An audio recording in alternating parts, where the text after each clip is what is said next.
Hello everyone, thanks for watching this short video. We're focused on Intuit Practice Management. The question that comes up from time to time for those that are full service firms, or if you're integrating with QuickBooks and you run payroll out of QuickBooks, there's a couple videos on this YouTube channel that, kind of goes over what you need to do, all your ducks in the row to get it to the time to flow over so you can cut payroll just kind of in one step. Timesheet notes go over things like that. But what I want to show you here is what about for paid time off, vacation and sick? How does that really work between QuickBooks and IPM? Because that will flow over too. Again, we're trying to get away from just any duplicate entry, right? So what you can do is on the item list, I should say the payroll item list, you want to go ahead and create your vacation and sick time or paid time off items, right? And once you've done that, and you've done all the other things where the employee is hooked up with practice management, let's go over there now. On the practice management side, you click on the admin tab, and when IPM sees that you have payroll turned on in QuickBooks, when you sync to QuickBooks, you'll see this option at the bottom of the time and billing preferences, QuickBooks payroll settings. And when I click on that, you're going to choose a second bullet, use payroll filters to assign payroll items behind the scenes. And again, there's a couple other videos that go over how just payroll and time works with IPM to QuickBooks, but what I did is I added the vacation item, I picked it up in the sick time, and I linked it to a work code.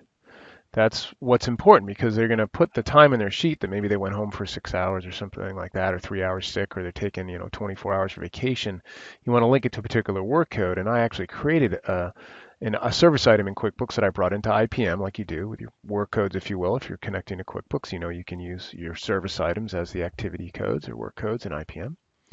So on the timesheet in the dashboard, I selected the time and put paid time off. But what I did in here in these settings is I chose the filter type of work code. When you click save, this field will open up. And then I chose my paid time off from my list of work codes.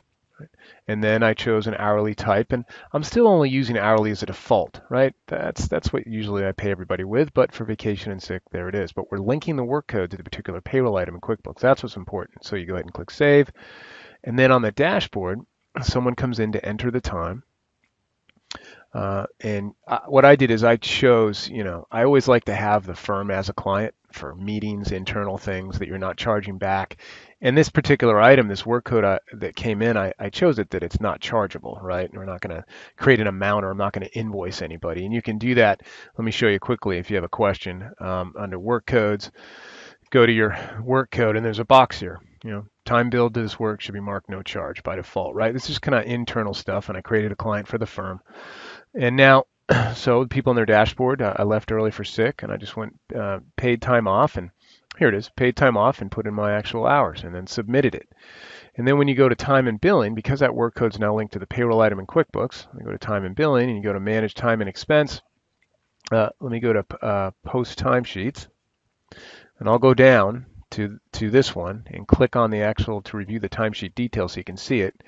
Because I am Aaron Suggs, right? I'm logged in as him, right? So this is me as the staff.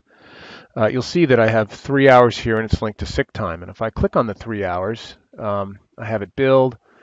The amount, again, it's going to be no charge, and it's posted. And then, this would have come over as sick or vacation, depending, on the item. And once that's set up and you post it, it comes into QuickBooks. So when I actually go to do payroll, let's say, and I'm just going to go ahead and do a scheduled payroll, if you will. There we go. And then I'm going to uncheck all and just select Aaron and bring up the details of that check. You'll see that I have 3 hours already taken off my vacation that I get. And if I scroll down, you'll see it's linked to the customer job, quote unquote, the firm, right? And the paid time off is a service item. So that's kind of how you work with vacation and time or paid time off between QuickBooks and Intuit Practice Management. So you're only really doing the entry one time. So hope that was helpful. Have a great day.